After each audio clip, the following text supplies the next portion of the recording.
कथा। एकादशी का व्रत हिंदुओं में सबसे अधिक महत्वपूर्ण माना जाता है।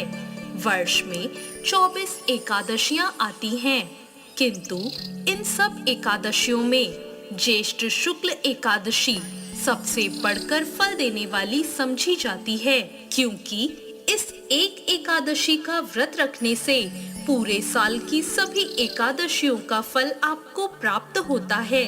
इसे पांडव या भीमसेन एकादशी के नाम से भी जाना जाता है। आइए सुनते हैं निर्जला एकादशी की व्रत कथा। एक बार पांडवों में सबसे शक्तिशाली भीमसेन ने व्यास जी से कहा, हे परम बुद्धिमान पितामह, मेरी बात सुनिए।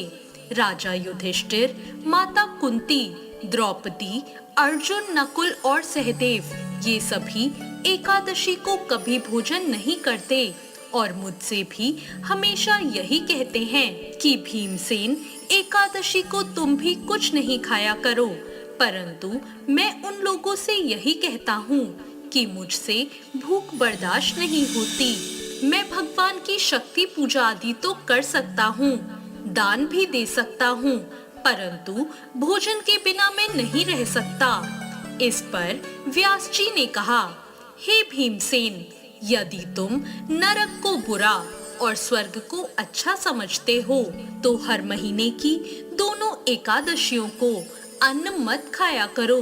भीम ने कहा, हे पितामह, मैं तो पहले ही कह चुका हूँ, मैं भूख सहन नहीं कर सकता। यदि वर्ष भर में कोई एक व्रत हो तो मैं उसे रख सकता हूँ, क्योंकि मेरे पेट में व्रत नाम वाली अग्नि है, उसे मैं भोजन करके ही शांत कर सकता हूँ। भोजन करने से वह शांत रहती है, इसलिए पूरा उपवास तो क्या, एक समय भी बिना भोजन के रहना मेरे लिए बहुत कठिन है। इसलिए आप मुझे कोई ऐसा व्रत बताइए जो वर्ष में केवल एक ही बार करना पड़े और मुझे स्वर्ग की प्राप्ति हो जाए। यह सुनकर श्री व्यास जी ने कहा, हे पुत्र, बड़े बड़े ऋषियों ने बहुत से शास्त्र आदि बनाए हैं, जिनसे बिना धन के थोड़े परिश्रम से ही स्वर्ग की प्राप्ति हो सकती है। इसी प्रकार शास्त्रों में बताया गया है कि दोनों पक्षों की एकादशी का व्रत करने से मुक्ति मिल जाती है। श्री व्यास जी के वचन सुनकर भीमसेन नरक में जाने के नाम से भयभीत हो गए और कहने लगे, अब क्या करूं? माह में 2 व्रत तो मैं नहीं कर सकता, लेकिन पूरे वर्ष में एक व्रत करने का प्रयत्न मैं अवश्य कर सकता हूँ। इसलिए पूरे वर्ष में कोई एक दिन व्रत करने से मेरी मुक्ति हो जाए, ऐसा कोई व्रत बताइए। यह सुनकर श्री व्यास जी कहने लगे कि वृषभ और मिथुन की संक्रांति के बीच ज्येष्ठ मास के शुक्ल पक्ष की जो एकादशी आती है, उसका नाम निर्जला है। तुम उस एकादशी का व्रत करो। इस एकादशी के व्रत में स्नान और आचमन के सिवा जल वर्जित है। आचमन में 6 मासे से अधिक जल नहीं होना चाहिए, अन्यथा वे मद्यपान जैसा हो जाता है।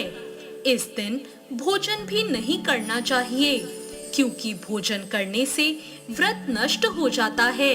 यदि निर्जला एकादशी के सूर्योदय से लेकर द्वादशी के सूर्योदय तक अगर कोई जल ग्रहण ना करे तो उसे सारी एकादशियों के व्रत का फल प्राप्त हो जाता है। द्वादशी को सूर्योदय से पहले उठकर स्नान आदि करके ब्राह्मणों को दान देना चाहिए। इसके बाद भूखे और सच्चे ब्राह्मण को भोजन कराकर आप भी भोजन कर लेना चाहिए। इसका फल पूरे वर्ष की संपूर्ण एकादशियों के बराबर होता है। व्यास जी कहने लगे, हे भीमसेन, मुझको स्वयं ये बात भगवान ने बताई है। इस एकादशी का पुण्य समस्त तीर्थों और दानों से अधिक है। केवल एक दिन मनुष्य निर्जल रहने से उसे समस्त पापों से मुक्ति मिल जाती है।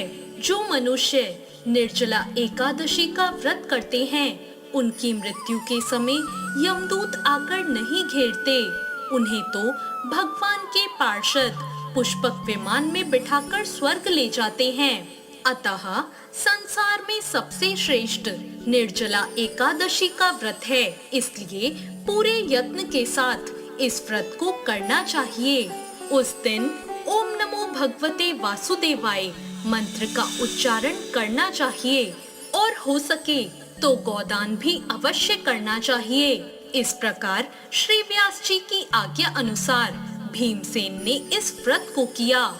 इसलिए इस एकादशी को भीमसेनी या पांडव एकादशी भी कहा जाता है। निर्जला व्रत करने से पूर्व भगवान से प्रार्थना करें कि हे भगवान, आज मैं निर्जला व्रत करता हूँ, दूसरे दिन भोजन करूँगा। मैं इस व्रत को श्रद्धा पूर्वक करूँगा, अतः आपकी कृपा से मेरे सभी पाप नष्ट हो जाएं। इस दिन जल से भरा हुआ एक घड़ा वस्त्र से ढककर दान करना चाहिए। जो लोग इस दिन यज्ञ आदि करते हैं, उनका फल तो वर्णन ही नहीं किया जा सकता। इस एकादशी के व्रत से मनुष्य विष्णु लोक को प्राप्त होता है। जो मनुष्य इस दिन अन्न खाते हैं, वो चंडाल के समान हैं। वे अंत में नरक में जाते हैं। जिसने निर्जला एकादशी का व्रत किया है, चाहे वो ब्रह्म हत्यारा हो, मदिरा पान करता हो, चोरी करता हो या गुरु के साथ द्वेष करता हो, इस व्रत के प्रभाव से वो स्वर्ग जाता है। श्री व्यास जी ने कहा, जो पुरुष या स्त्री इस व्रत को श्रद्धा पूर्वक करते हैं, उन्हें सबसे पहले भगवान का पूजन करना चाहिए, फिर गोदान करना चाहिए और उसके बाद ब्राह्मणों को मिष्ठान व दक्षिणा देनी चाहिए। इसके बाद जल से भरे कलश का दान अवश्य करना चाहिए। निर्जला के दिन अन्न, वस्त्र और जूते आदि का दान भी करना चाहिए। जो मनुष्य भक्ति पूर्वक इस कथा को पढ़ते या सुनते हैं, उन्हें निश्चय ही स्वर्ग की प्राप्ति होती है। तो ये थी निर्जला एकादशी की व्रत कथा। आपको ये कथा कैसी लगी, कमेंट बॉक्स में जरूर बताएं और हमारे चैनल भक्ति ज्ञान को सब्सक्राइब करना ना भूलें। धन्यवाद।